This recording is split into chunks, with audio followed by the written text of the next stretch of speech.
Assalamualaikum warahmatullahi wabarakatuh. Perkenalkan, nama saya Tina Burstepu, NPM 2221020360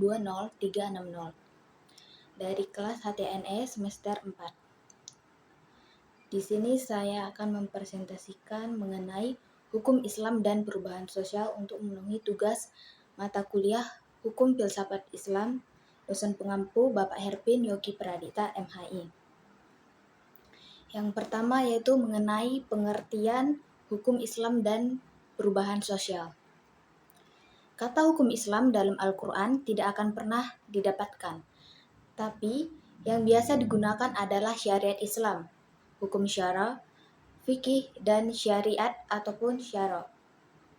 Dalam literatur barat terdapat term Islamic law yang secara harfiah dapat disebut sebagai hukum Islam.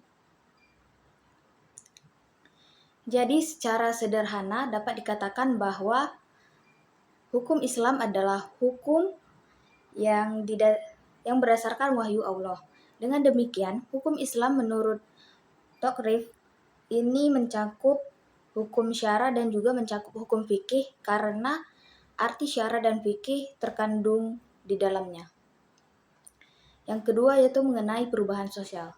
Perubahan sosial adalah suatu variasi dan cara-cara hidup yang telah diterima baik karena perubahan-perubahan kondisi geografis, kebudayaan material, komposisi penduduk, ideologi, maupun karena adanya difusi ataupun penemuan-penemuan baru dalam masyarakat. Selanjutnya yaitu yang B, karakteristik hukum Islam. Ada 5, yaitu yang pertama, penerapan hukum bersifat universal. Yang kedua, hukum yang ditetapkan oleh Al-Quran tidak pernah memberatkan. Yang ketiga, menetapkan hukum bersifat realistis. Yang keempat, menetapkan hukum berdasarkan musyawarah sebagai bahan pertimbangan. Dan yang terakhir, sanksinya didapatkan di dunia dan akhirat. Selanjutnya yaitu mengenai eksistensi hukum Islam dan perubahan sosial. Dalam perjalanan sejarahnya, hukum Islam merupakan suatu kekuatan yang dinamis dan kreatif. Hal ini dapat dilihat dari instruksi Rasulullah SAW kepada para sahabat dalam menghadapi realitas sosiologis amat pada waktu itu. Tetapi dalam melakukan ijtihad, para sahabat tidak mengalami problem metodologis apapun, karena apabila mendapatkan kesulitan dalam menyimpulkan hukum, mereka dapat langsung menanyakannya kepada Nabi. Memodifikasi hukum lama selaras dengan situasi kekinian, bukan berarti mengeliminasi teoritis dari Al-Quran maupun Sunnah dan memodifikasi hal-hal yang ada dalam situasi dewasa ini sehingga selaras dengan teoritisasi Al-Quran dan Sunnah.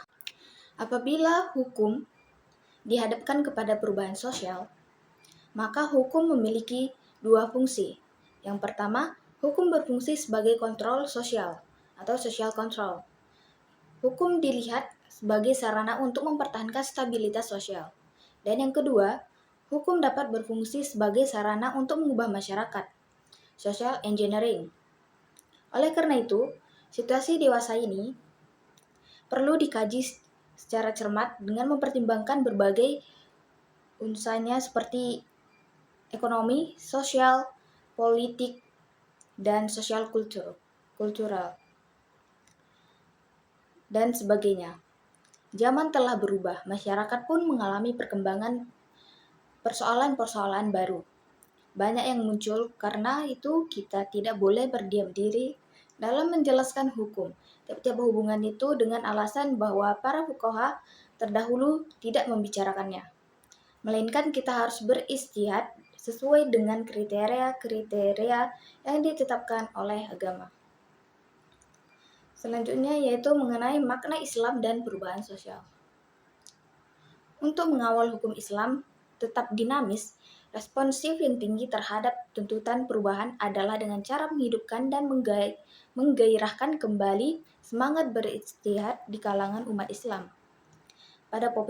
Pada posisi ini, ijtihad merupakan proses bagi lahirnya perubahan untuk mengawali cita-cita Islam sebagai sistem ajaran yang solihun di kali zaman wal makan. Umat Islam menyadari sepenuhnya bahwa sumber-sumber hukum normatif tekstual sangatlah terbatas juralaya. Sementara kasus-kasus baru di bidang hukum tidak terbatas jumlahnya. Selanjutnya yaitu mengenai dinamika hukum Islam dan perubahan sosial. Terkait dengan perubahan sosial, maka hukum Islam yang berfungsi sebagai pagar pengamanan sosial atau peranata sosial memiliki dua fungsi. Yang pertama sebagai kontrol sosial dan kedua sebagai nilai baru dan proses perubahan sosial. Jika fungsi yang pertama ditempatkan sebagai cetak biru Tuhan Allah Subhanahu wa taala selain sebagai kontrol sosial juga sekaligus sebagai social engineering terhadap keberadaan suatu entitas dari masyarakat. Sementara yang kedua lebih merupakan perubahan sosial akan berjalannya pincang jika tidak ada alat kontrol terhadap interaksi sosial. Dalam hukum Islam, perubahan sosial, budaya, dan letak geografis suatu objek hukum merupakan variabel urgent yang ikut menentukan bisa tidaknya dan perlu tidaknya suatu perubahan hukum. Yang pertama,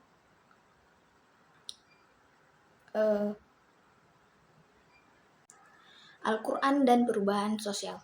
Al-Quran sebagai sumber pertama dan utama hukum Islam memberikan perhatian yang cukup besar terhadap perubahan.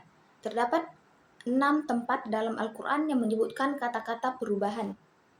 Di antaranya adalah dalam surah Anfal ayat 53 dan surah Ar-Ra'd ayat 11. Kata perubahan dalam ayat-ayat ini merupakan pengungkapan suatu fenomena dan realitas sosial yang dapat berlaku pada manusia dan perjalanan sejarahnya. Yang kedua, hukum Islam dan peranata. Perubahan sosial. Perubahan-perubahan sosial dalam masyarakat terjadi karena berbagai sebab, baik yang bersifat internal maupun eksternal. Suatu perubahan sosial lebih mudah terjadi jika suatu kelompok masyarakat sering melakukan kontak dengan kelompok masyarakat lainnya. Sedangkan perubahan sosial akan sulit terjadi jika masyarakat bersikap mengagungkan masa lalu. Adanya kepentingan-kepentingan yang tertanam kuat, prasangka-prasangka buruk terhadap hal-hal baru, atau ideologis tertentu. Hambatan perubahan sosial dan perubahan hukum ataupun sebaliknya dalam berbagai peristiwa seringkali tidak berjalan bersama-sama. Artinya, perkembangan hukum bisa jadi tertinggal oleh perkembangan dalam masyarakat, peradabannya, ataupun budayanya. Sekian presentasi dari saya akhiri. Wassalamualaikum warahmatullahi wabarakatuh.